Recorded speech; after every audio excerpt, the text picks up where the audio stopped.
College football nerds here. We're talking Penn State. We're talking Oregon. It's the Big Ten championship game.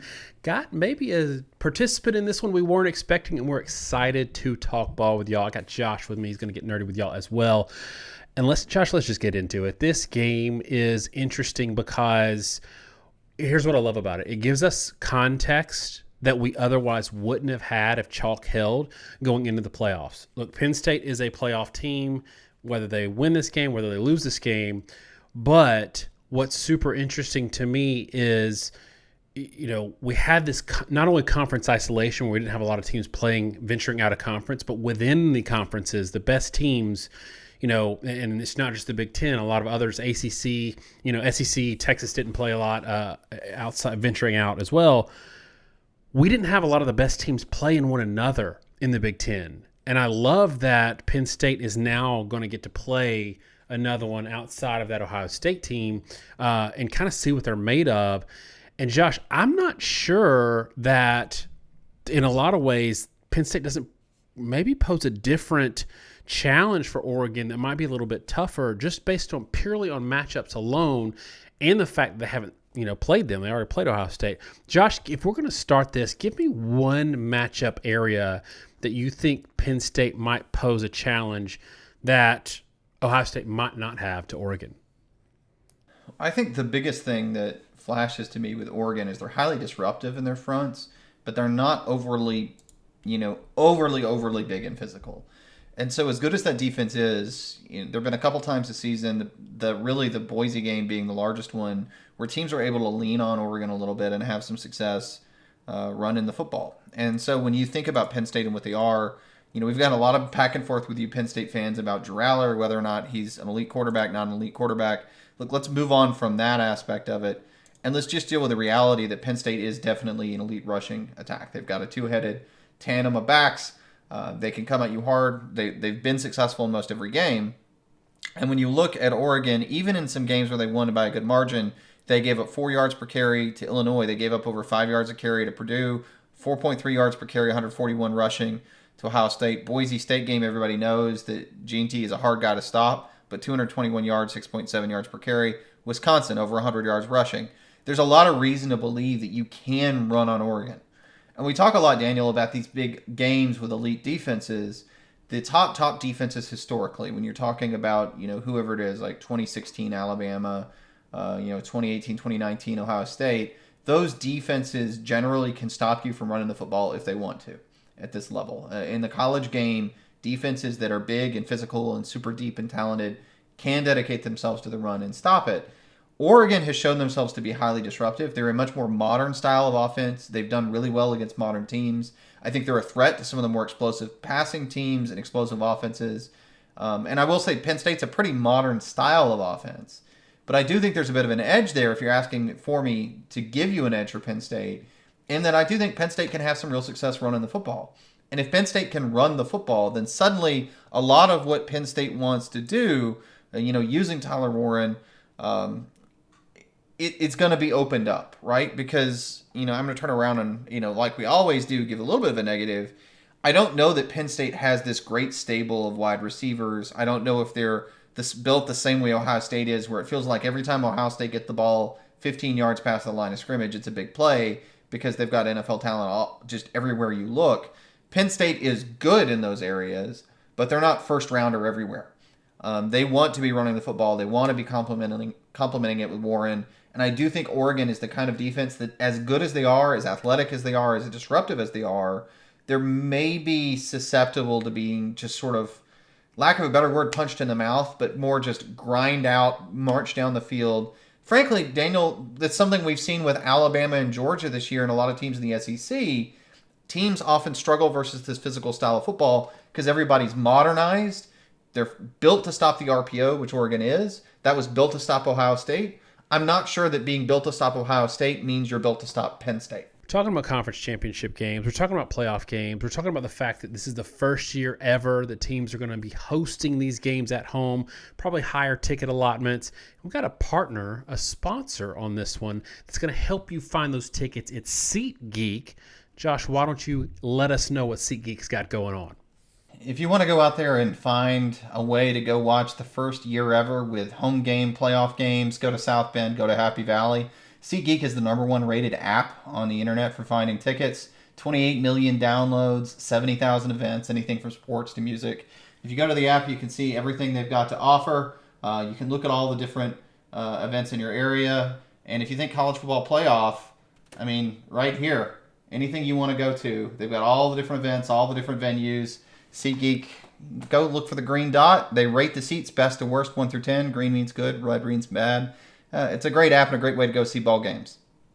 By the way, you can use that app, you can use that website and preview what the seats would look like if you were sitting in them, which is a good way to help you decide which ones to purchase. And we came through for you guys. Use our code NERDS for $20 off tickets at SeatGeek. That's $20 off your first purchase with promo code NERDS. Make sure you click the link in the description and download that app.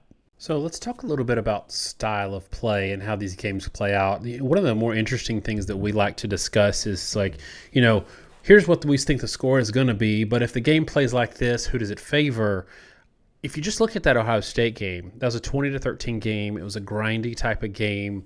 It wasn't the same game we saw with Ohio State and Oregon in that the offenses really got hot and they had to stay hot. It was almost like a game that we saw 2018 to maybe 2022 in that two elite teams, they're going to score points irrespective of how good the defenses are. I think what we saw with the Michigan game with Ohio State, even that game, even though they lost the game, they've got an elite defense. I think Penn State is up there defensively, and if you look at our, adjusted metrics, they're top 5 points per game overall, number 4 in total yards. They're really good pass defense. Based on what Oregon's seen this year and their style of play and how Penn State might be able to keep the game, do you expect this to be a lower scoring, maybe lower 20s type game? And if so, who does that favor? I think everything suggests this is a lower scoring game. And when you look at these two teams and how they're built, the thing that gets across the most to me is, again, disruption, right? When you talk tackles for loss, Penn State's second in the conference, Oregon is third. When you talk sacks, Oregon's first in the conference, Penn State's fourth. Run defense is a little interesting because Penn State's only fifth, Oregon's only seventh. And again, there's some evidence here with Oregon being seventh in the conference that you can run the ball a little bit. But it's still going to be a lot of disruption. And the way Oregon's built, it's very spread heavy with Gabriel. They're going to move the ball laterally and attack you across the width of the field and try to get yards that way. They haven't struck me as particularly explosive downfield the last few years relative to how good the offense is. I don't think that's a surprise or shouldn't be. And if you're offended by that, I mean, just keep in mind Bo Nix had, I think, the absolute lowest percentage of throws beyond 5 yards when he was playing at Oregon. That's the way the offense is designed to work. It is a classic spread attack. I think Penn State is probably built pretty well to attack that style of offense. You have to be very quick and disruptive, but it's also about having athleticism in the back end, being very disciplined in how you play. Penn State has the players to do that. They've been successful in that kind of style of defense. And to your point, Ohio State is a highly explosive team that can be like run up the middle, throw deep. That style worked to some degree against Oregon because they could run the ball enough to keep them honest. And then they had the weapons to go over the top. I don't know that Penn State necessarily has quite the explosive weapons to go over the top, but conversely, I don't know that Oregon is going to have a tremendous amount of success exploiting Penn State the same way they did Ohio State, where they had a lot of success throwing the football 10 yards per attempt. I think Penn State's going to present a different animal. And Daniel, I'll transition here a little bit because I do think this is interesting when we talk about styles. Part of the question that comes into play is quality. And as much as we've been up and down on Penn State, and I think fans have been wrongly and rightly critical, we do try to call them like we see them, whether we're right or wrong. FPI has Oregon 6th and Penn State 9th in overall quality. And I thought it was interesting when you go through and look at the schedules, Daniel. Oregon has played 3 top 40 teams. They played Ohio State, who's 3rd. They won by 1 point, 32-31. They played Boise, who's 27th. They won by 3, 37-34. And they played Michigan, who's 30th, and they won 38-17. Penn State has also played three top 40 teams. They lost to Ohio State 13-20. They beat USC, who's 18th, 33-30 in overtime, and they beat Minnesota, who's 31st, 26-25. I mean, overall, you can go through that and sort of say, clearly Oregon's resume is just a little bit better because they did beat Ohio State. They did win their 30th ranked matchup in something of a blowout.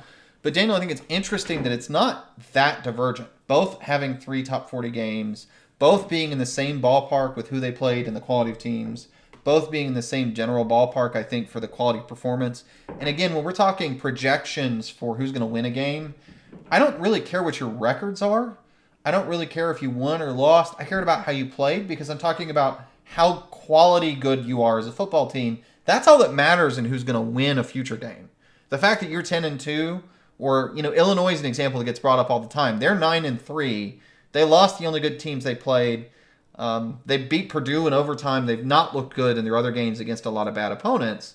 They deserve to be, maybe deserve to be ranked, I'm not sure, right around the top 25. But in quality, they're not a top 40 quality team. And so if you project them somewhere, it doesn't really matter that they're 9-3. These teams come by it earnestly. But Daniel, beyond that, I want to note, there's so much overlap here. They both played Washington and blew them out. They both played Illinois and blew them out. They both played UCLA, Purdue, Maryland, blew them out. And they both had issues with Wisconsin. I think it's all pretty fascinating because there's so many similarities. There's so many similarities in the schedule. There's overlap in the schedule, even though they didn't play each other. It's consistent across the board.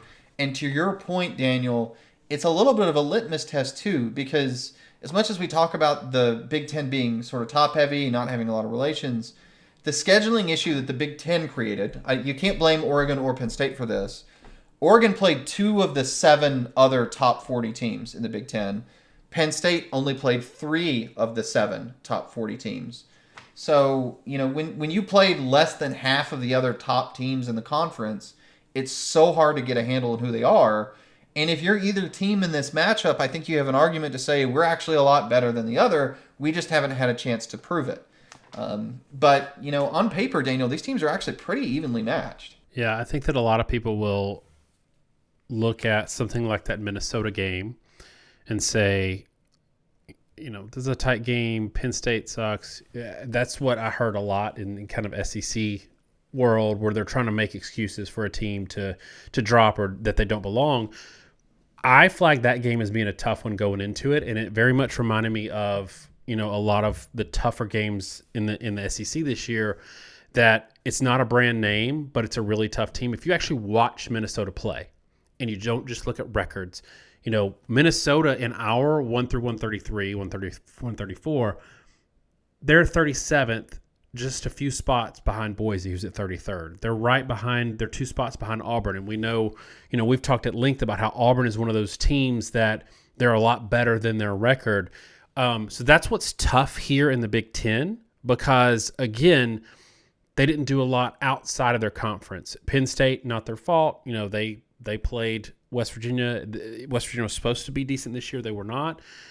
Same thing with Oregon. They play Oregon State every year. It's not their fault that Oregon State, 1, is terrible, and 2, isn't in a major conference anymore. Same thing with Boise. Boise was a good thing to schedule. They're always pretty good. The problem with Boise is they don't play a Power 5 schedule, so we don't know what that good means. But I'm curious, Josh, do we know? I haven't even looked at point spread on this yet. What's that coming in at, and is it surprising? Yeah, Daniel, if you're cool with it, I want to bring up the point spread and bring up the model because they're actually pretty closely tied together. So the point spread in this game is 3.5 for Oregon. Over under is 49.5. I just looked at it while you were talking, honestly. We try not to look at this in advance because I don't want to color my opinion just to match the point spread. What I think is interesting, Daniel, is that matches our model almost exactly. It is truly to the point where, and I don't know if you agree with me, Daniel, it almost feels like Vegas is looking at our model, or at least their model is really similar because of how close for the last few weeks. When we talk about our model doesn't come into its own until about week 8 because it is only based on on-field results. But I know last year, I think Andrew Percival, one of the big guys that does model tracking, had us the highest. And this year, I know somewhere around that time span, we had the highest against the spread rate of any of the major models or any really online model, period. We were the number one model. because we only look at on-field results. Everybody else is pulling in priors with the transfer portal that isn't worth a whole lot, which we were last year. Our model has this game Oregon 25, Penn State 21, and if you break it down, it's 24.8 to 21.2. So we have this 3.6 points in Oregon's favor with the game right at what is that? 40. My math is terrible right now. 46 points. So we're a little on the underside, and we are exactly at the point spread. Again, this keeps happening, like within a point of the point spread. Yards per play on either side, 5.6 to 5.5. 7.3 yards per play passing for Oregon, 7.9 for Penn State, 4.1 yard per carry to 4.3. Why are the numbers still slanted in Oregon's favor? The answer is simple. Oregon throws the ball more than Penn State does, so that skews it. Basically, if you're more pass happy and you can maintain your averages, you're going to have a higher per play. It does hurt you in efficiency, though. And when you look at, we have these relative performance statistics. You can go to collegefootballnerds.com, play with the stats, play with our model. It's all free. After a certain number of model tries, we ask you to put in a login, which is also completely free. We don't do anything with that information. We don't sell it. It has, in terms of rushing offense for Oregon and passing offense, something like a 6 to 9 point edge. But Penn State's offense themselves gets a 6-point edge rushing and a 16% edge throwing. Basically, as good as these teams are viewed defensively, the model suggests that it's more an even draw, and in fact, the offenses have a very, very slight edge. But it's all kind of relative because we live in this world now where the clock rules have been changed, defenses have caught up so much to offenses that both these teams are going to kind of be expected to have something near kind of a mainstream B- performance in this game. And 3.5 points is pretty well on. It's directly on line with what's in the odds. And Daniel, I think it's interesting when you talk about all this. Oregon has gotten the hype as the sure, clear fire number one team all year. We've had them that way in our rankings and polls. It makes sense with them undefeated. But again, when you start looking at advanced metrics, talked about FBI. You can talk about our simulator. So you go 1 through 133. We take every game and we have them play the whole schedule and rank them as if they played every other team in the country. The gaps between these teams are not that significant. Oregon is a little bit better on paper, but again, you run through the schedule, who they played, how they played, the rankings of the teams. These are very, very similar profile teams from a quality perspective, just with slightly different styles of play more than anything, and maybe a little bit more of an explosive passing attack on Oregon's side, at least more multifaceted attack. Let me put it that way. Than Penn State, but it's still very similar profiles. You've always said about our model that it's not as much a picker of the winner, but it is a picker of the point spread. And I think the last probably 3 or 4 weeks we've seen that, in that we are 8 out of 10 of our results that we look at, and you can do, like you said, any two teams, so you could do the whole field every week. 8 out of 10 of them are within like a point or two of Vegas. So it's super interesting. They'd never admit to looking at a superior product, but hey, whatever. To me, it's tough in terms of picking this game, because I think that in situations like this where teams are very close, I want to go with the team that has the more dynamic quarterback, but I also feel like Penn State might be a little bit better poised to slow down a better quarterback. So, defense travels, and that's an interesting, situation for me. I'm going to go ahead and pick this game, and we can talk about it a little bit, but I'm going to go Penn State 23, Oregon 24. So not covering that 3.5. Obviously, this is a coin flip game for me, and I don't do this a lot. Like I usually, in these that have been picking this year, I've been picking bigger spreads because I don't like the whole, it's a close game and it could go either way sort of. I want to take the heat if I'm really wrong. Penn State 23, Oregon 24. What you got? I have basically the inverse of that. I have Oregon 27-24, but I'm with you, kind of a coin flip game. I've been pretty good. I know a couple weeks ago somebody went through and looked at our results, and I was 11-2 straight up, which, given that we only pick big games, is actually pretty good. It's interesting when I look at player stats. So one of the curiosities I had was to look at quarterbacks. And again, we have these expected performance stats where basically we look at your team's statistical performance and player statistical performances. And then we say, okay, but what did those teams give up on average? And we look at it as a percentage. Like you're 20% better than expected, or you were 15% worse than expected given your opponent averages in each individual game. And when you do that adjusted look at things, if you look at like passing yards per attempt, Drew Allar is 7th versus expected. Gabriel's 10th. But if you look at something we have in there in the quarterback ranking I've used a lot lately, we have this something we call the Nerd Performance Index, which is just a composite of all those relative performance rankings. We have Dillon Gabriel as the number 4 QB. We have Cameron Ward, if you're curious, as the number 3. The top 2 are guys that haven't played a ton. And then Drew Allar we have as 11th. And I think that's maybe more realistic, that Allar has played pretty darn well this season. As much as we've been critical for years on him, especially in big games, he has played well, but Gabriel's played a little bit better. And I think the real challenge here, Daniel, and I maybe I'll let you speak on this so you can be the ones to anger everybody, because I know it's your soapbox and it has been for like 3 years. Drew Allar has been a guy that is very up and down. Like his yard per play or yard per attempt average, which that takes out volume, right? So you're just looking yards per pass attempt in general, is at 9.2. But when you look at game to game, like the last game against Maryland, he was 6.4 yards per attempt. Still pretty good, 20 of 30 passing, they won 44-7. But if you look in the middle of the season, like Wisconsin, Ohio State, Washington, he sat between 7 and 8 yards per attempt. 7.5 is the mark of a competent passing game. And it seems like when they play better teams, that's where he's at. His season numbers are buttressed because he goes 11 yards per attempt versus Purdue. And West Virginia was 13. Kent State, he was 13. Like when they play worse competition, UCLA, he was 10 yards per attempt, he goes off. And when they play harder competition, it tends to fall off dramatically. And when you look at Oregon, you see some of the same up and downs. But one of their best games of the season was Ohio State at 10 yards per attempt. Boise State, they were 11.6. Michigan, they were 8.6. Like they have been able to produce yardage against better teams. And while they're up and down, there's not really any rhyme or reason to that. They just had some off games. And I think to me, this is the big deal with where James Franklin is and the offense and everything else. They try to be very modern. But my criticism is they try to be modern with players that generally aren't as good as the top elite teams in the country. And it generally works out where the better teams they play, the more those statistics fall off. And unsurprisingly, Franklin ends up with a really bad record versus elite teams. I think Oregon is that kind of team. They have that kind of disruptive, explosive power on defense to give a quarterback fits. And I also think Oregon has a little bit more explosiveness.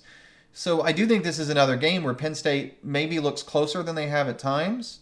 But I think at the end of the day, they're just going to not quite have the horses to win this ball game. And I know you agree on Allar with that point, but you also obviously disagreed in saying that Penn State's going to win. So what's your response to that? I've got Oregon 24-23. I think that Allar, my issue with Allar is that I don't think he's a bad quarterback. I think, like you, I think it was a bit of a miseval. I don't think he was 5-star everything. I don't think he's lived up to his recruiting hype, but that doesn't mean he's not a serviceable quarterback. My thing with Allar is I just want to see him win. I want to see him play like he did in the fourth quarter against USC all the time in a big game, because I think part of it might just be that he's got all the talent in the world and he just can't handle the pressure in certain situations, which is something we talk about with Jalen Milroe all the time. That guy's immensely talented, but there's just certain situations where he starts to crumble a little bit. And I don't think with Allar it's that bad in that he can't complete a forward pass like Jalen Milroe gets sometimes, like with the Tennessee game. I think it's just he gets off just a little bit and gets a little bit of momentum that way. So if he can start hot, I could see him winning this game. It's not going to necessarily change my mind about him being an elite quarterback. I still think he'll get drafted pretty high based purely on potential, but so did Hackenberg. But my issue is, they do a great job of stomping the teams that they should stomp and beating the teams that they should beat. But at some point, kind of like Ryan Day's issue right now and why people are mad. And I was saying today, if Ryan Day wins it all, people are going to forget this Michigan game. But if not, they're going to remember that he also hasn't won a lot of the games where he has equal or better talent or is facing equal or better talent. Same thing with Penn State. Although that stomping Saturday, I said something about it on Twitter. I cannot believe that Franklin even had to have his post-game press conference rant. Like, how are we disagreeing with the fact that you got 3s and 4s in against 1s and you score some points? If they're trying to score, you get to try to score. That's how it works. I just wanted to make sure I got that on record. Absolutely ridiculous. But on Allar, at some point, I think he's going to win one of these games. And if this game plays out the way we both think it will, then it could come down to one play, one way or the other, that gives him that win. But he's going to have to play at least an A- game for them to be in this. If he plays an average game for him, I think they're going to be in trouble because things might start to steamroll. Josh, give me a closing thought on this game. I think my closing thought on this game is it's going to be interesting to see if either one of these teams can get guys open down the field to make this a higher scoring game, and that's the curiosity. I don't think so, and I don't think Vegas does either.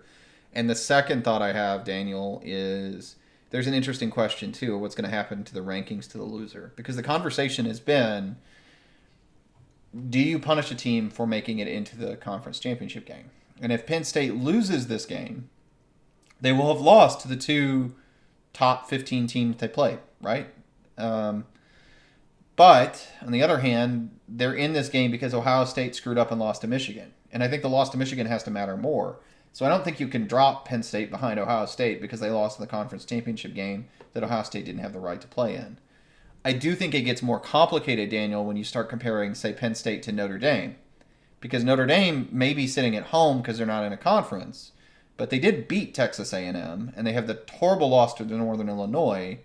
But Penn State is in a situation that the Big Ten created, where the Big Ten basically made the conference championship game an elimination game. And we'll probably talk about this when we do playoff rankings, maybe after the fact.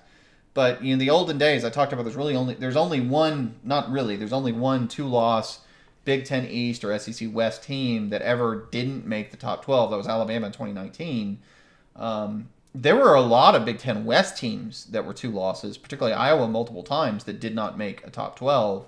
And that was because they would go 11-1 or 12-0, make the conference, 11-1 in those cases, make the conference championship game, lose, and they would have lost the only 2 games that mattered. Penn State is in danger of being in that position. And I'll be curious to see how the committee handles that, because I don't think you can punish them relative to their own conference. But when you compare them to, say, Georgia or Tennessee with their, with a couple losses, I do think it starts to matter that Penn State played a couple meaningful games, lost both, and that this game wasn't effectively an elimination game because Oregon didn't play Penn State and neither one of them played Indiana. And so those teams all kind of had to run through Ohio State without playing each other until this conference title. And I'm not even giving an opinion there, but I'm just noting that that's kind of the quandary. And I think in prior years you would see the loser slip, but there's this game that has to be played because they probably ought to slip, but they probably shouldn't slip past Ohio State. And again, either one of these teams is going to make the playoffs, so it doesn't really matter, but it'll be interesting to see kind of how the committee handles that. Yeah, I agree. I mean, you can't punish them. It's twofold. You can't punish them for a game that Ohio State doesn't play, and you also, Ohio State, yes, they beat Penn State, but they also lost to Oregon in the regular season. So the tough one for me is Notre Dame, although I will say Notre Dame has handled their business in a way that I don't think anybody else in the country has outside of their one ugly loss. I mean, they've been just on top of it, and I think that matters in the same way that I think it's valid to punish Miami for giving up 38 to Cal and barely beating them at the very end, giving up whatever they gave up to Vitek and barely beating them. Like, those results, even with wins against crappy teams, really close, those results matter. So I think blowing out a bunch of teams consistently week to week also matters. So that's it for us on this one, y'all. Please let us know in the comments what you think the score is going to be and whether or not you agree with me on Drew Allar. I know that Penn State fans have been pretty heated about that on Twitter. Let us know who's going to win this game. See you in the playoffs. Thanks so much, y'all. Have a great week. God bless.